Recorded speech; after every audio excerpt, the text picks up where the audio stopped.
edhe të besojmë Edi Ramën dhe Sali Berishën për ekstradimin, po më falë, me kë po tallemi? Me veten tonë. Prandaj duhet i them çdo qytetari, majtas djathtas, me parti pa parti. Parsore është pjesëmarrja në zgjedhjet parlamentare për të goditur dyshen e tmerrshme. Berisha dhe Rama kundrejt popullit shqiptar. Militantët e PD-s dhe PS-s jam i bindur që nuk e duan ta dëgjojnë sepse e dim shumë mirë. Bukë e krip të kenë në shtëpinë e tyre, rëndësi ka partia, po kjo nuk na intereson. Ata të shkojnë në djallë, ata të shkojnë atje ku e meritojnë, ku i çon kryetari i partisë. Ne qytetar të shikojmë të drejtën, të vërtetën dhe të shikojmë Shqipërinë. Duam të jetojmë në Shqipëri? Po. Fëmijët tanë duan të jetojnë në Shqipëri? Po.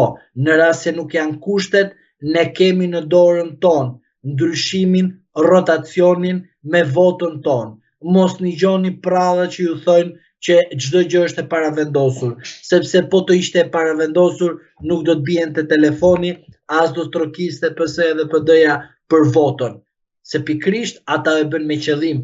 Atere kur nuk duan që ju të jeni pjesëmarrës, atere nuk ju llogarisin, por atere kur ata duan, trokasin nga momenti në moment.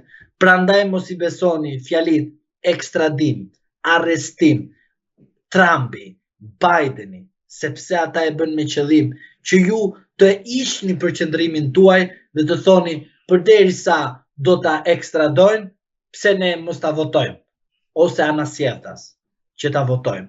Prandaj unë them, nuk ka procedurë përveç asaj që është më ekstraduese. Vota. Ajo ekstradon në shtëpinë e tyre çdo politikan të korruptuar. Ajo ekstradon jo në Amerikë, jo në Hag, por në bodriumet e shtëpive të tyre. Ata që për 34 vite na kanë dhënë papunësi, varfëri, diskriminim, padrejtësi dhe mizerje në shumë aspekte të këtij vendi që duhet ishte Zvicra e dytë, Danimarka e dytë, Norvegjia. Çfarë të them, shtet tjetër që është shumë i disiplinuar. Dhe ne ende sot flasim për ekstradimet. Edhe vetmi ekstradim është vota. Edhe them me përgjegjësi të plot.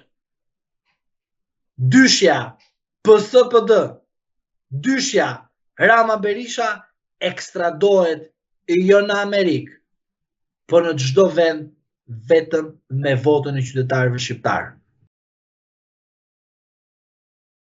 Zoti Zhlima, si e gjykoni koalicionin e ndërtuar nga kryetari i Partisë Demokratike Sali Berisha, të cilin e ka quajtur Shqipëria madhështore, duke kopjuar në një farë mënyrë edhe sloganin e Donald Trump përgjatë fushatës së presidencialeve në Shtetet e Bashkuara të Amerikës?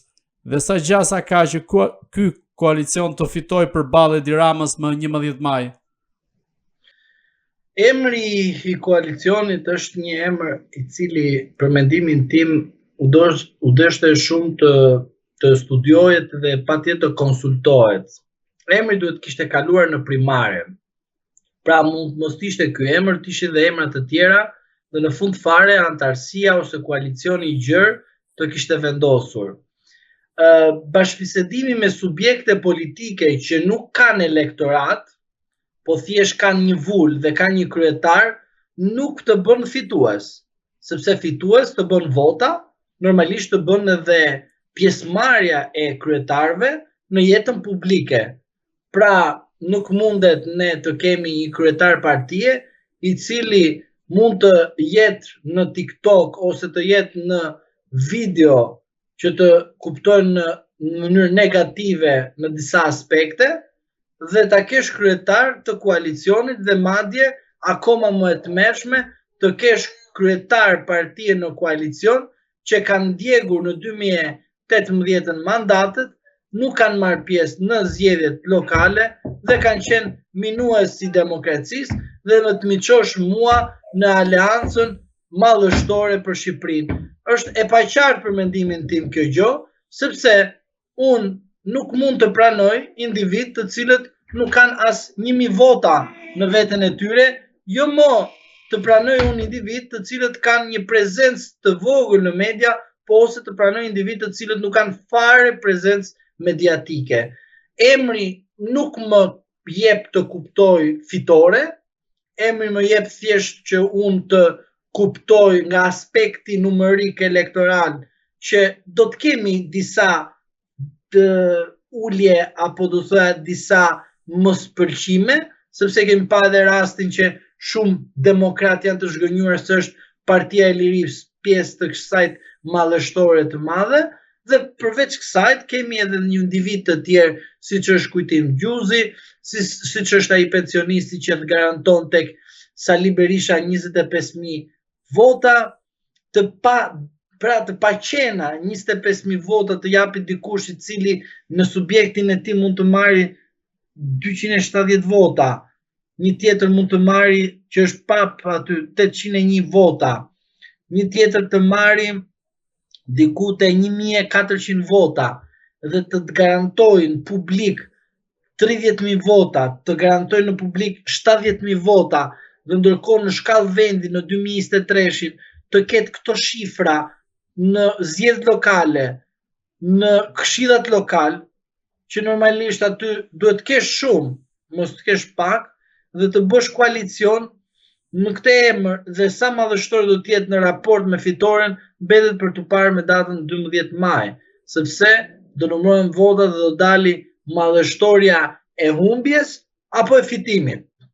Po në rast se është e fitimit, çfarë konkretisht fitimi?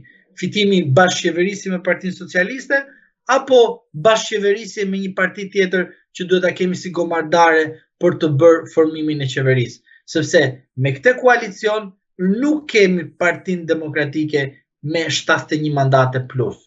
Do të kemi një parti demokratike që nuk do të marrë 71 mandate. Gjithashtu mendoj dhe Partia Socialiste nuk do të marrë 71 mandate.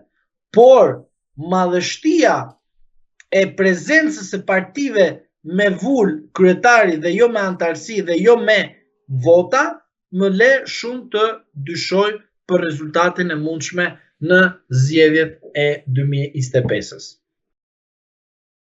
Brenda këtij koalicioni janë edhe dy parti tjera, siç është ajo e Vangjel Dulës, PBD-ja pra Vangjel Dulës, por edhe PD-ja e Shpëtimi Drizit, teksa ky i fundit ka theksuar që është duke negociuar ende me Partinë Demokratike sa i përket përfshirjes në këtë koalicion dhe kërkesave që ai ka sa i përket çështjes së shqiptarëve të Çamërisë, por edhe përplasjes me Vangjel Dulën sa i përket çështjes së Fredi Belerit. Si mendoni, si mund të qëndrojnë këto dy forca politike antagoniste me njëra tjetrën në këtë koalicion dhe sa mund ta rrezikojë këtë koalicion që të përçahet? Së pari, unë do përgëzoj dy subjektet politike. Partia Drejtësi, Integrim dhe Unitet, që i përket komunitetit Çam, dhe Partia e të Drejtave të Njeriut që i përket komunitetit grek. Pse e bë këtë gjë?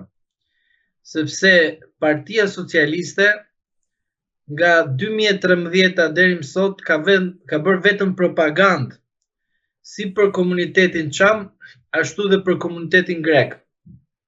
Dhe ka tentuar të degeneroj, të shuaj imazhin, historinë e këtyre dy subjekteve politike të cilët ka një trashëgimi, pra ka një komunitet, ka një grup që mbështeten.